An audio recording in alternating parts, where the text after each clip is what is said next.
banyak menjadi perbincangan hangat di media sosial mengenai film KKN di Desa Penari lantaran diambil dari kisah nyata.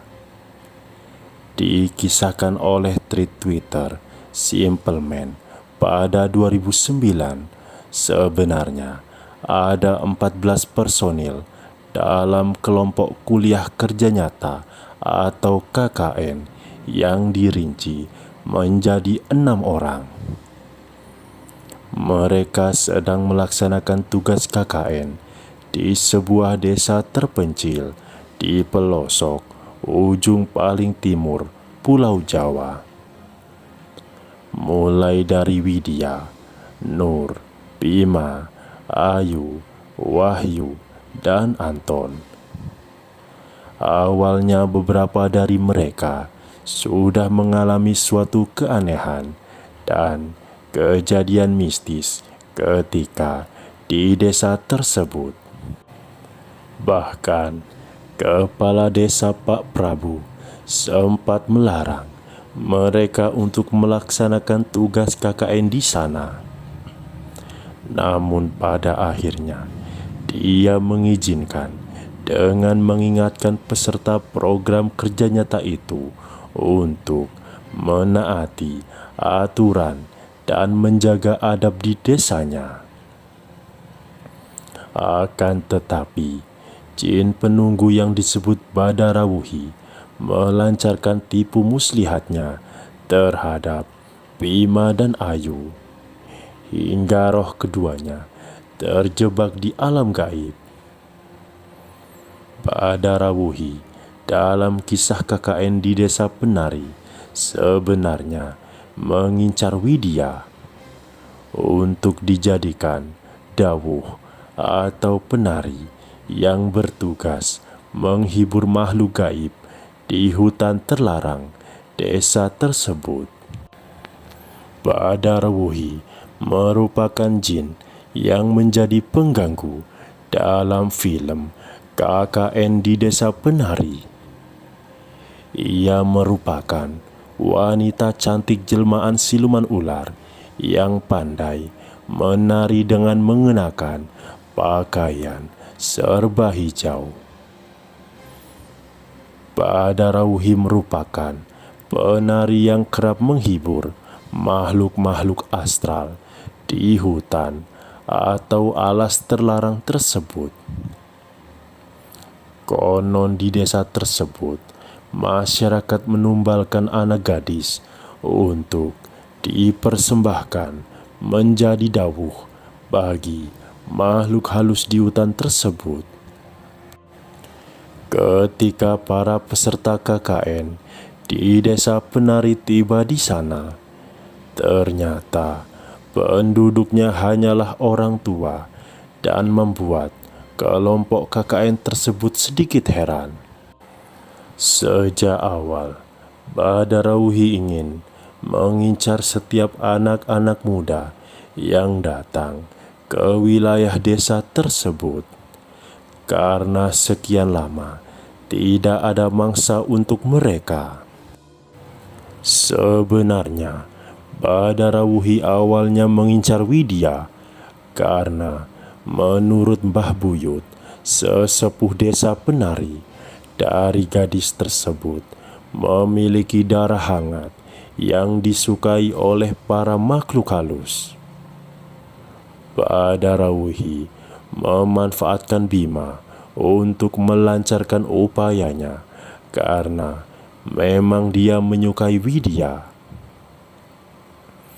Jin siluman ular itu masuk ke dalam mimpi Bima dan memperlihatkan situasi di mana Widya dililit banyak ular besar dan mengatakan gadis itu tidak bisa lepas dari jeratannya.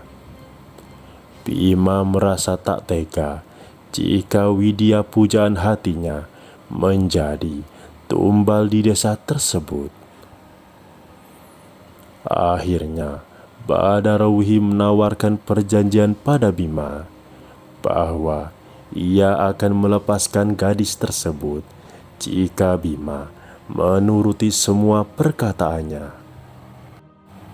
Awalnya, Bima merasa ragu, namun pada akhirnya ia mengiyakan permintaan Badarwuhi demi menyelamatkan Widya. Bahkan setiap malam terpaksa harus memuaskan nafsu jin siluman ular tersebut sesuai dengan perjanjian. Bima justru menyesal karena telah bersekutu dengan makhluk gaib. Akan tetapi, semua telah terlambat. Dalam mimpi, Badarwuhi menyerahkan sebuah gelang pada Bima dan menyuruhnya untuk memberikan pada Widya. Sekali lagi, jin tersebut berhasil menipu Bima dengan mengatakan gelang itu akan melindungi gadis tersebut. Padahal gelang tersebut merupakan pengikat manusia untuk dijadikan dawuh atau penari di hutan gaib, dan Bima tidak mengetahui hal tersebut. Selanjutnya, Bima pun menyuruh Ayu untuk menaruh diam-diam gelang itu dalam tas Widya. Namun, Ayu yang ternyata menaruh hati pada Bima tidak menjalani permintaan laki-laki tersebut. Badarwuhi yang mengetahui perasaan Ayu melancarkan tipu dayanya kembali dan meminta Ayu agar menyerahkan gelang pada Widya. Sebagai imbalannya, jin siluman ular itu akan memberikan selendang hijau yang memiliki kekuatan menarik hati siapapun yang diincarnya. Ayu pun patuh untuk meletakkan gelang tersebut ke tas Widya dan memanfaatkan selendang itu untuk memikat hati Bima. Dan akhirnya Ayu bisa menjerat Bima ke dalam pelukannya dan melakukan hal yang tidak senonoh di tapak tilas hutan terlarang desa tersebut. Akhirnya, akibat perbuatannya itu, roh Ayu dan Bima harus menanggung resiko terjebak di dalam hutan gaib sampai sekarang untuk membayar semua kesalahannya.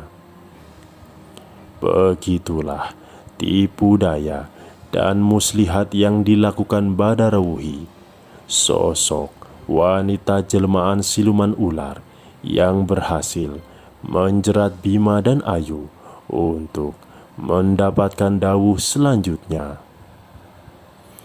Dan akhirnya Nur dan kawan-kawan lainnya menangis sejadi-jadinya karena kedua temannya harus merenggut nyawa saat melaksanakan KKN di desa penari.